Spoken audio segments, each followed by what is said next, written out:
Dictator Nicolas Maduro wants you to know that in actuality, he's just a really decent guy. At least that's what he had to tell a New York court yesterday. And Maduro reportedly also was very shocked at the rights due him in a U.S.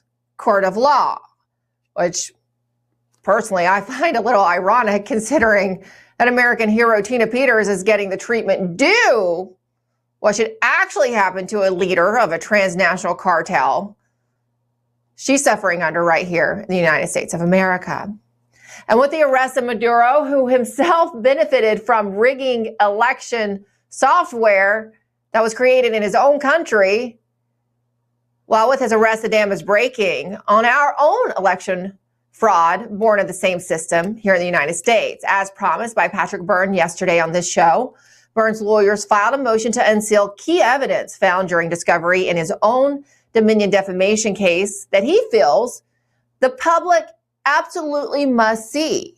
Byrne's attorney, Peter Tickton, writes that the documents and evidence prove that Dominion was guilty of crimes to the highest order, including but not limited to, quote, sedition by massively manipulating the election data tally of the votes across the country, and that many of those documents were provided by law enforcement to Congress, the Officer of the Director of National Intelligence, the Department of Homeland Security, the Federal Bureau of Investigations, the FBI, the Department of Justice, the Department of War.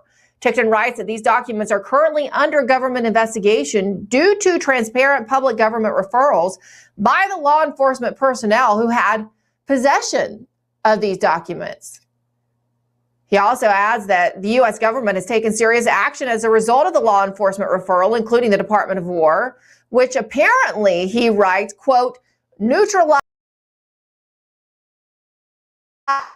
force so that they could not change the results of the November 5th, 2024 presidential election. And here's where the Maduro tie comes in this particular filing. Tickton writes, quote, Venezuela under Maduro was not just exporting cocaine and fentanyl.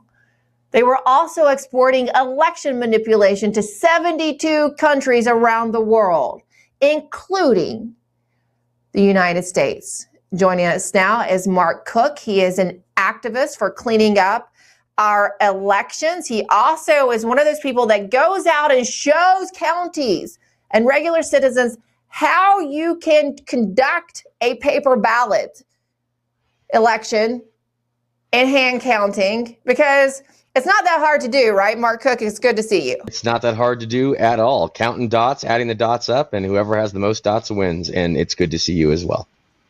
Besides doing the kind of training that you do all across the nation, you also are very well versed in the different defamation lawsuits that are ongoing, as well as the political persecution of Tina Peters, our very own political prisoner right here in the United States, a situation which we Americans who care are absolutely appalled by. It's like something you would see in Venezuela. But this is a very important filing that's happening in the Dominion versus Patrick Byrne case. That is a D.C. Lawsuit. In it, and just to set the stage here for everyone, I know my audience is pretty well versed in the different defamation lawsuits, but it can get a little confusing, right? Because there's still several ongoing when you add in the Eric Coomer ongoing litigation. In Patrick's case, Dominion's now been bought by Liberty Vote. It is still a bit unclear as to if this is a dissolution of Dominion or if it's a name change. If you look at Joe Altman's case in Colorado, Liberty Vote has filed saying this is basically, or Dominion's former general counsel in the filing say this is simply a name change. But in Patrick Byrne's case, they're wanting to end everything and destroy the discovery. All the documents, all the evidence that have been obtained by Patrick Byrne as part of the, constitutional discovery process, they want to destroy. But Patrick Byrne is asking that these documents that have been sealed be unsealed in the public interest of transparency. What more can you tell us about this, Mark?